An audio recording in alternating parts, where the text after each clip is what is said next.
What is up, world? It's your boy Ton, and you are listening to the Wonton Wealth Podcast. Here, I'm going to unravel anything and everything commercial real estate related. And more importantly, we're going to add abundant value. So if you're ready, buckle up your eardrums.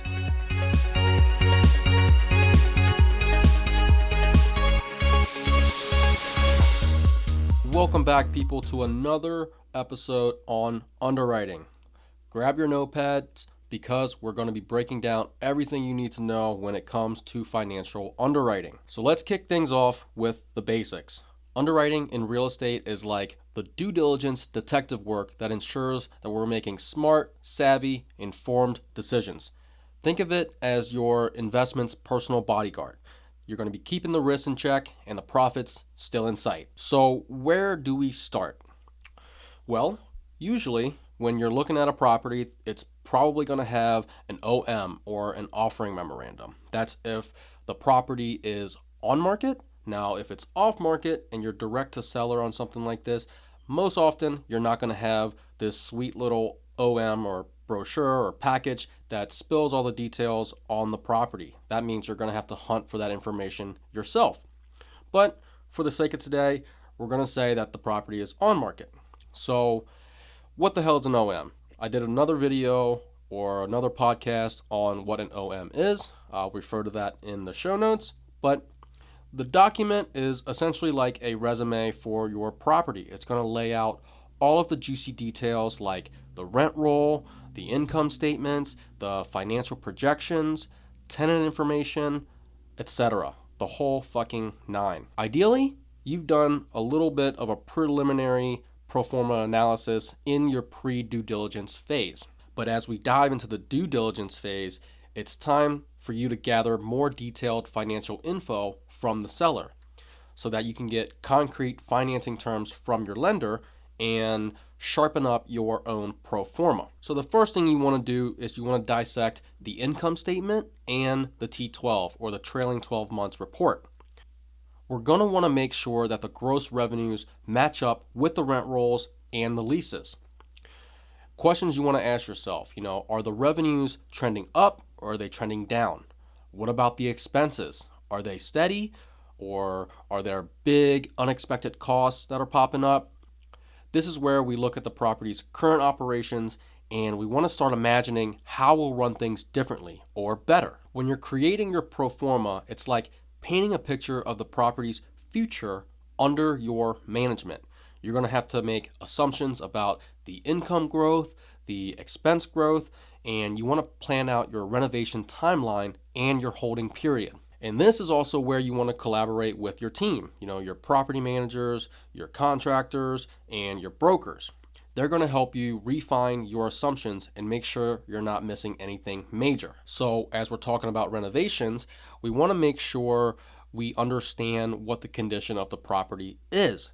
We want to look at the roof, the HVAC systems or interior finishes, and we're going to want to estimate the cost for any current necessary repairs or upgrades.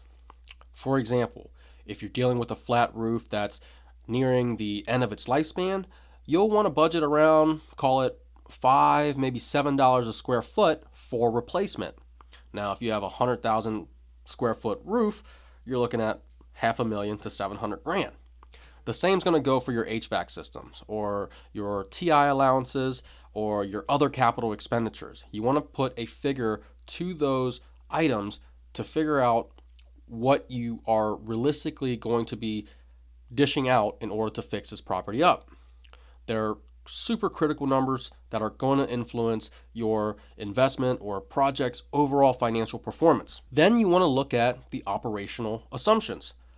What is the expected vacancy during and after your renovations? When you take it over, what is that vacancy going to be at?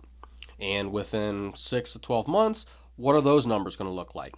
What about management fees? What about property taxes? They're most likely going to go up, right? You want to factor that in.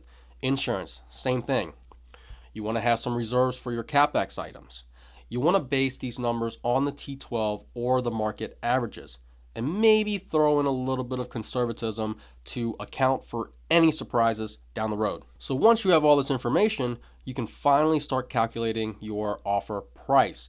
It's going to include considering the debt terms like the interest rate, the current market interest rate, or what the bank is willing to give you on an interest rate, your amortization schedule, and any conditions within the loan itself. These factors, when they're combined with your projected income and expenses, it's going to help you determine if the deal meets your investment criteria. Personally, I aim for anything on a cash-on-cash return of 15% or higher day one, and hopefully that number increases over the lifespan of the deal. When you're dealing with investors, they're going to be looking at IRR. What is the market IRR for properties like this or projects like this? From what I'm seeing, a lot of operators out there are offering 14% IRR and higher. Remember, you want to underpromise and over-deliver. And lastly, we want to do a stress test. We're going to want to use a higher underwriting interest rate to see if the deal still makes sense, even if the market conditions goes to shit. And don't forget to check out, the economic occupancy. This is going to tell you the true revenue generating capacity of the property. It's going to account for actual collections rather than just what's on paper. So historically, what has the property been able to collect in terms of rent versus what's being marketed for the property? And that is it. That is the general overview of how you underwrite a commercial real estate deal. Remember, underwriting is all about assessing your risk and ensuring that the investment aligns with your goals and your risk tolerance. It's not just about the numbers, it's about understanding the story that those numbers tell about the property's past, the present, and the future. Thanks for tuning in, and I'll catch you guys again next week. And that's a wrap. If you've made it this far, that means you've listened to the entire episode, so thank you. I hope you enjoyed it, and if you did, please leave a review on Spotify, Apple Podcasts, or wherever you're listening from. And if you've learned something or found it useful, share it with one of your homies. And if you want to get in touch with me, I'm pretty active on IG. My handle is pro_TANH. Reach out, let me know what you liked, what you didn't like, or what you want to hear about in the future. I'm here to tailor this to you. Until next time.